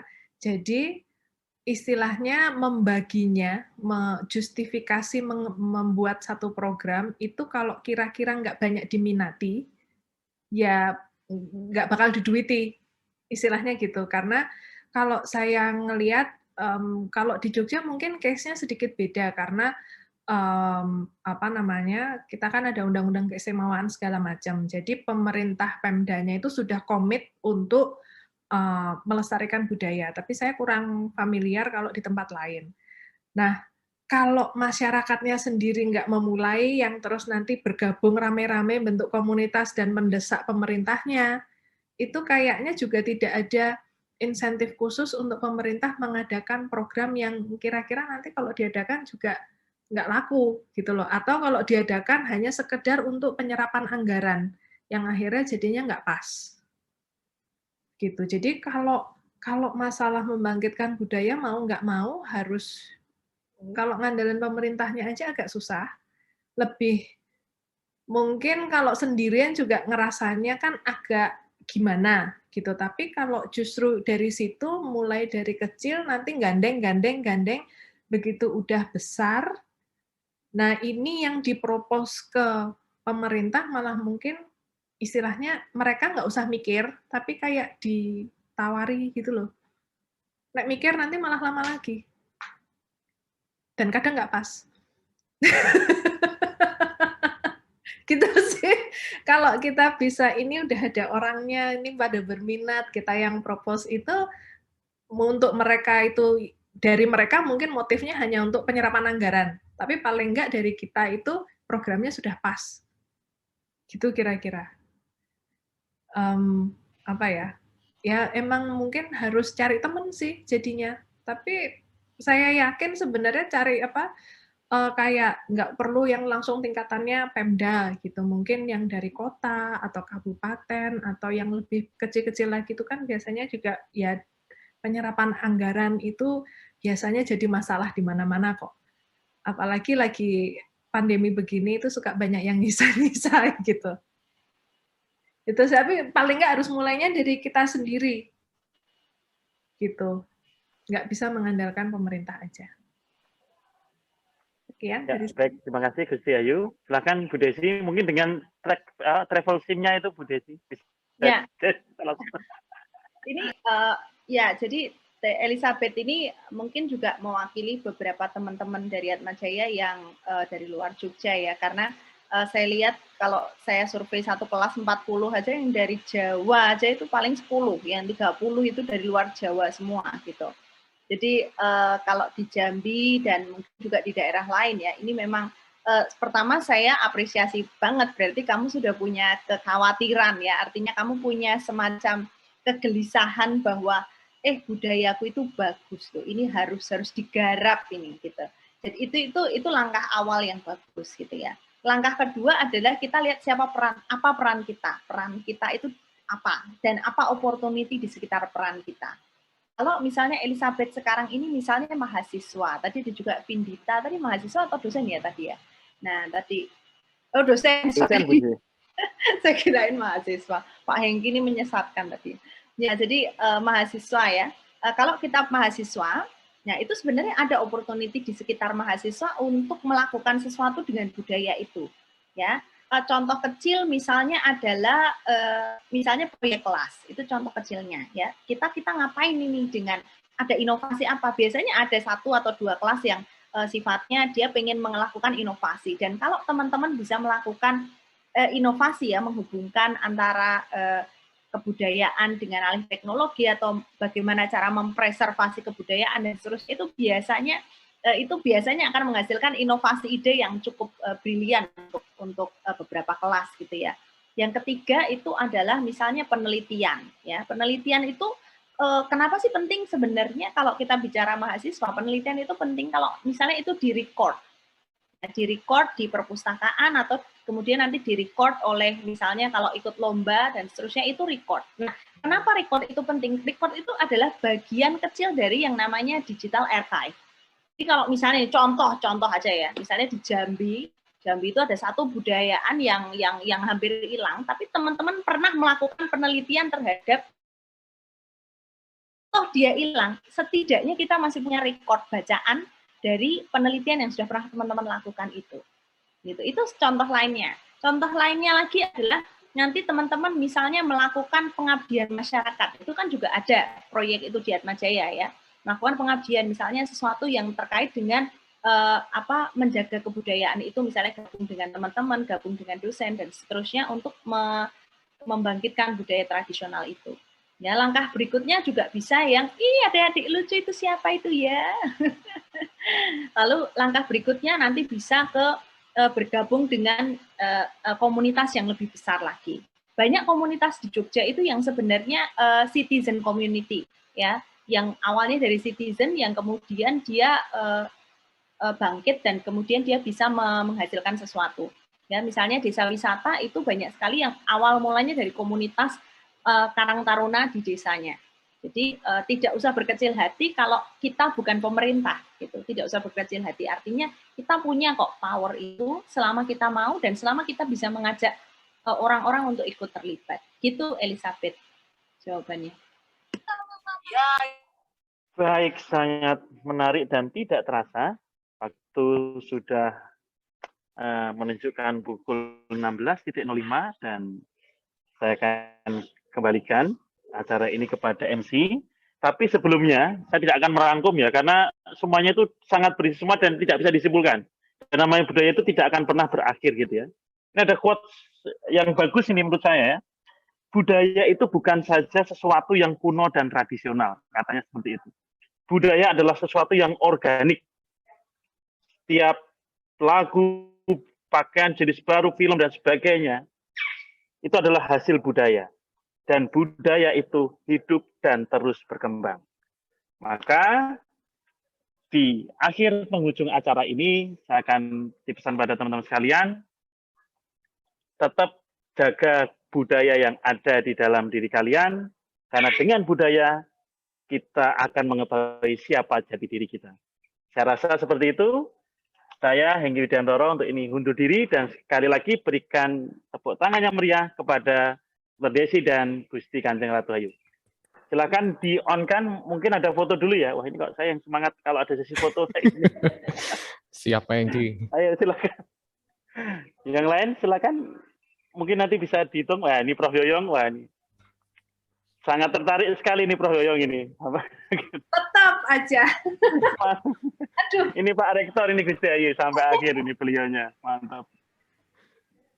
Bisa minta tolong dari KPBB atau dari KSI ya kelihatannya yang jadi hostnya ya. Untuk, wah ini. Nanti akan dimasukkan di dalam Instagramnya GKR Hayu ini. Sama Dr. Desi ini kira-kira. Langsung dipromosikan. Silakan. Ya, saya hitung ya. Minta tolong dari teman-teman dari KSI untuk screenshot ya. Mulai dari sekarang, silakan tunjukkan wajah tercantik dan terganteng kalian. Ini tidak dinilai dan tidak akan dapat hadiah. 1, 2, 3. 1, 2, 3. Mungkin ada gaya Gusti Ayu terkait dengan salam kebudayaan atau apa begitu, ada nggak kira-kira? Kata Mas Didi kemarin itu gini-gini. Oh, Didi gini ya? Oh iya. Mas Didi. Oke, tangannya seperti ini ya. Ini. Oke. Seperti ini bisa ya, tolong ikuti ya. Oke, 1, 2, 3. Iya. Terima kasih tepuk tangan untuk kita semuanya. Saya kembalikan kepada MC Mbak Aprilia. Nanti untuk hadiahnya bisa langsung dikembalikan pada KPPB. Silahkan. Ya, terima kasih Pak Hengki untuk menjadi moderator acara hari ini. Maaf kalau saya gelap mati lampu di tempat saya kebetulan. Ya ini muka saya sedikit samar-samar, tidak apa-apa menutupi minyak di wajah ini. Oke. Ya, terima kasih juga kepada Gusti Hayu yang sudah hadir di sini dan memberikan banyak apa ya istilahnya insight gitu ya, yang sangat menarik, dan semoga teman-teman yang hadir di sini akan tergerak juga untuk lebih apa ya, lebih mengembangkan budayanya dan bisa menjadi salah satu pelaku-pelaku ya penyebaran budaya dan pelestariannya. Juga kepada Bu Desi, ini kebetulan Bu Desi ini saya beberapa kali sudah ketemu ya kan di kampus ya, tapi mungkin belum pernah ngobrol sih Bu, saya pernah melihat Ibu sekilas gitu. Jadi terima kasih, saya kebetulan temannya suaminya Ibu. Jadi saya tadi iya ini sangat menarik karena dengan apa ya istilahnya mengembangkan virtual tadi tour, bahwa kita tidak perlu jauh-jauh untuk pergi ke sana beli tiket, ngurus visa, dimarah-marahin imigrasi kalau telat masuknya mepet gitu kan ya. Jadi kita sudah bisa belajar banyak budaya dari luar dengan cara yang lebih mudah seperti itu. Juga Pak Prof. Yoyong yang sudah seharian ini mendengarkan dan juga bersedia untuk tetap di sini. Terima kasih Pak. Ya, oke. Saya sudah untuk acara kali ini. Jadi selanjutnya akan beralih ke pengumuman pemenang. Jadi Bapak Ibu Gusti jika ingin meninggalkan tempat saya persilahkan, dan mungkin kita akan bertemu lagi di lain kesempatan ya. Senang sekali bisa mengadakan acara ini. Terima kasih. Ya, terima kasih semuanya. Terima kasih semua. Mbak Aprilia, tadi teman-teman yang jawab pertanyaan dan juga yang Bu Elizabeth ini nanti tolong hubungi saya atau hubungi langsung ke Travel System boleh. Iya, siap, nanti bisa saya share. Woro-woro yang di IG saya tunggu sampai jam 23.59. Nah. Oke, saya siap. segera IG masuk udah nih. Setelah ini masuk juga. Terima kasih Gusti. Terima Terima kasih Prof. Terima kasih Bu Terima Desi, kasih Pak Gusti Hengki. Ayu, Bu Desi, semuanya. Pak Iya, Indra, terima semuanya. kasih. Oke, terima kasih Prof. Yoyong, Gusti Hayu. Ya, terima kasih. Ya, oke. Teman-teman yang masih di sini yang jangan ketinggalan untuk pengumuman ya. Sekarang kita akan melihat pengumuman lomba yang sudah dilakukan oleh KPBB. Maka saya akan persilahkan kepada Bapak Ignatius Indra selaku Kepala KPBB untuk mengumumkan pemenangnya. Silahkan Pak. Baik, terima kasih banyak kepada teman-teman yang sudah setia bergabung sampai akhir acara KPBB Fest yang ke-10. Dan kemarin sudah diadakan rangkaian lomba yang dimulai di bulan Februari sampai bulan Maret. Ada 3 lomba. Yang pertama adalah lomba fonografi, kemudian lomba TikTok, lalu ada lomba komik 4 panel. Mungkin saya bisa dibantu untuk pemenang-pemenangnya. Ya. Baik. Jadi teman-teman semua, berikut adalah pemenang. Yang pertama, juara 3 fonografi. Yang menjadi juara adalah setelah melalui proses pencurian,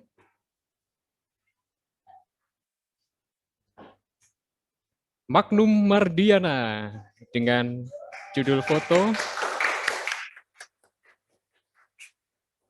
Culture Acculturation. Magnum Mardiana dari Universitas Atmajaya Yogyakarta. Selamat. Kemudian selanjutnya juara 2 fonografi adalah Lucia Puji Nastiti dengan judul karya Masker Batik.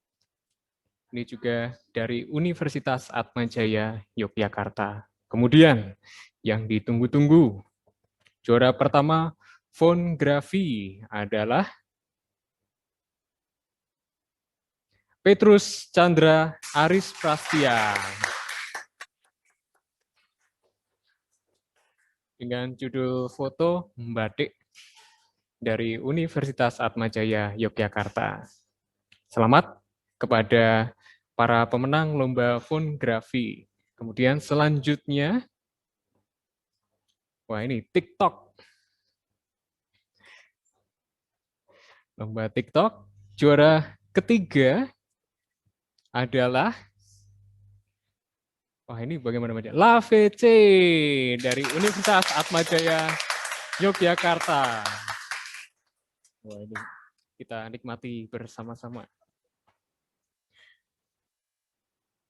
Wow, mantap sekali ya. Wah, sekali lagi selamat LaVC. Menjadi juara 3 lomba TikTok. Untuk selanjutnya juara kedua. Juara kedua adalah Nana Sumarna dari IKIP Siliwangi. Wah, keren sekali.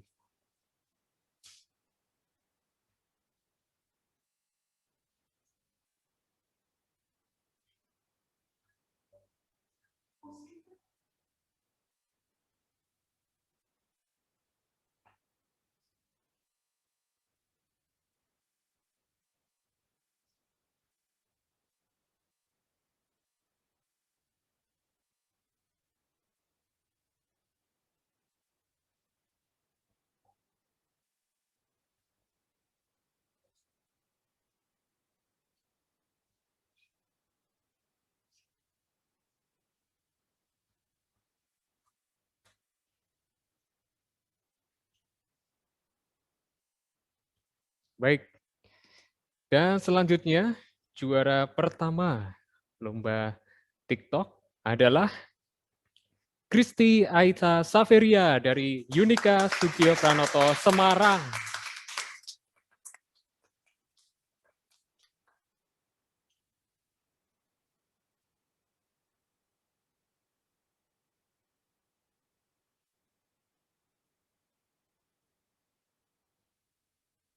Wah, mantap sekali.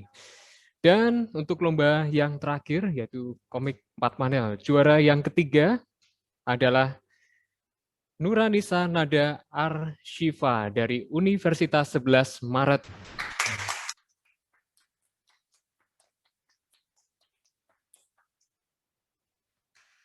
Kemudian selanjutnya juara kedua komik 4 panel adalah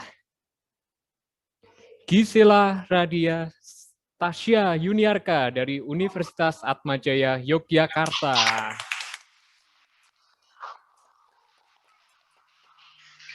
Belajar budaya dengan digital. Dan juara pertama komik 4 panel KBBB Fest yang ke-10 adalah Elizabeth Cindy dari Universitas Atmajaya Yogyakarta.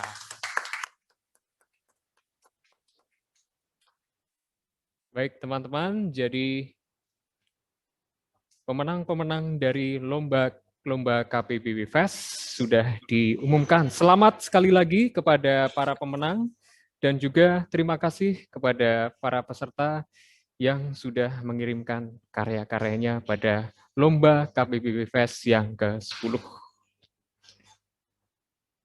Dengan demikian, rangkaian acara KBBB Fest sudah selesai. Teman-teman, saya kembalikan ke Kakak MC. Ya, terima kasih Pak Indra. Ternyata banyak sekali anak-anak muda berbakat dan juga peduli budaya ya. Jadi ternyata memang sangat keren anak-anak muda zaman sekarang ya. Tapi jangan lupa tetap belajar dan mengerjakan tugas ya. Karena bagaimanapun masa depan kalian ada di tangan kalian. Dosen banget ini ya. Jadi dengan berakhirnya tadi pengumuman pemenang dari lomba-lomba yang sudah ada di KBBB Fest, maka akan diakhiri juga acara KBBB Fest. Tapi sebelumnya mari kita berdoa dulu untuk menutup acara hari ini. Jadi silahkan kepada Bapak Ibu, dosen dan juga teman-teman yang hadir di sini, silahkan berdoa menurut agama dan kepercayaan masing-masing. Berdoa mulai.